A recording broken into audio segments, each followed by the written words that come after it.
Posting this again because the last thread got slid. Reasons why it might be real. Lighting on clouds is very good. Would have to be entirely 3D generated. Clouds actually do move. Lots of specific detail, like the heated pitot tube, and the wing cameras of the MQ-1C. It's definitely a B777. Reasons it might be fake. AF Anon claims that the drone looks wrong for an MQ-1C. Will post below. No clear provenance for this footage. Showed up 2 months after MH370. Thermals are in color instead of grayscale, but this can apparently be changed. Can this be conclusively debunked? The only reasonable explanation I've heard is that the satellite footage is legit. But the UFOs and portal are edited in afterwards. But that doesn't explain how they got this footage. Which is certainly not from a commercial satellite. In 2014. For our viewers only listening to audio, on screen right now is the MH370 plane.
But that doesn't explain how they got this footage.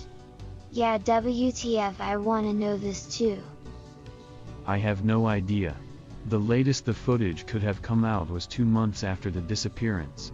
But since there are multiple crops of it, and the original poster claimed it was sent to him by someone else, I think it might have come out before then. Like the Nimitz video. This might have been shared on private forums beforehand.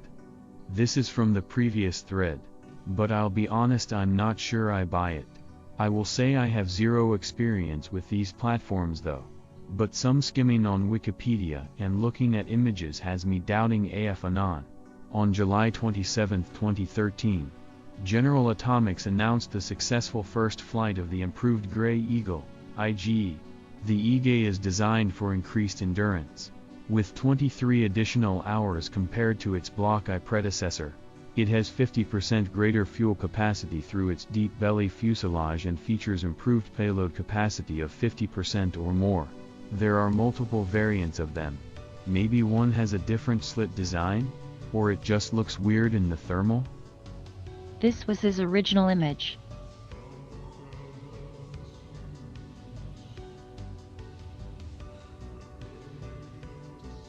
This is an MQ-1C with the EO/IR package, and it does indeed have triangular vents. However, does that necessarily mean that the heat signature itself would be triangular? Or is it a different type of drone?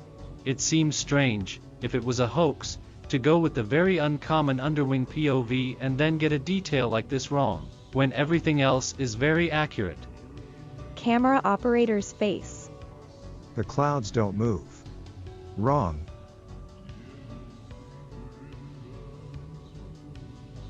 For our viewers only listening to audio, on screen right now is the clouds showing movement.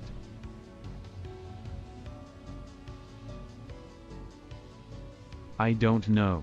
On one hand, common sense tells me it's fake because of how ridiculous it is. I also don't understand how it would work. It's not like it disappeared out of nowhere. We know the plane flew 7 hours after the pilot cut communications. So what happened in those 7 hours, assuming the plane really got yeeted by aliens at the end? On the other hand, the videos look real and extremely high effort with the attention to detail, to the point no one has been able to post a convincing debunk. I don't know what to think. Another possibility I was thinking about is that the pilot was really trying to commit a terrorist attack, so the US military deployed their secret teletransporting man-made UFOs. That way both the videos and the self-termination narrative could be real. But that's also crazy and unbelievable. If I have to choose, I'll go with fake, made by some bored artist chink who never tried to take credit for the video. Still very convincing fakes. It seems the best theory is they were only taken for a while. Or at least, the plane was. Who knows what happened to the people? Doubt they had much use for the plane itself. They could have dumped it like a mutilated cow after taking the people. This seems to be the most likely case, from the GPS coordinates and the fact the plane was trying to evade the UFOs. It was being piloted, then they got snatched for a few minutes. During that time, no Inmarsat pings were recorded, then it was returned, without a pilot, and crashed several hours later. Or it was just annihilated and the sat pings were faked. I don't know anymore. Plucking 250 people out of the air like that is a very bold escalation though. Bold and concerning. Current best theory is the plane was taken for a few minutes, then returned, and crashed in the ocean hours later. As for what happened to the people, who knows? How do you think the world would react if they confirmed this video is real? Would anyone fly on a plane again? Panic, demands for answers, demands for actions. The government may not even know themselves what happened, or why. No wonder they want to keep it secret. Would you want to go up on TV and say that aliens took 250 people and nobody knows why? Nobody stopped them. There's a video I can't find, but it's Lou Elizondo talking about how the sightings we've seen could be a forward reconnaissance party, and that if we blow the Libday, the aliens will invade early because they'll know the gig is up. So that might be why the IC is hiding everything. They're concerned about what might happen if things go public before we're able to respond. I can't find the video, though, which is weird. But at this point, I think I'd rather just know. If it was our star brothers who are just chilling in orbit, I think the secret would have come out by now, from the way people in the know tend to react to it. I think whatever's going on is truly horrific. I'm starting to believe in abductions now. Not to sound like too much of a schizo, but that terrifies me on a personal level. When I was a kid I used to see owl women watching me, and when I saw the cover of Communion for the first time I had a legit panic. I would prefer to believe that it's just a phobia, but I am no longer certain.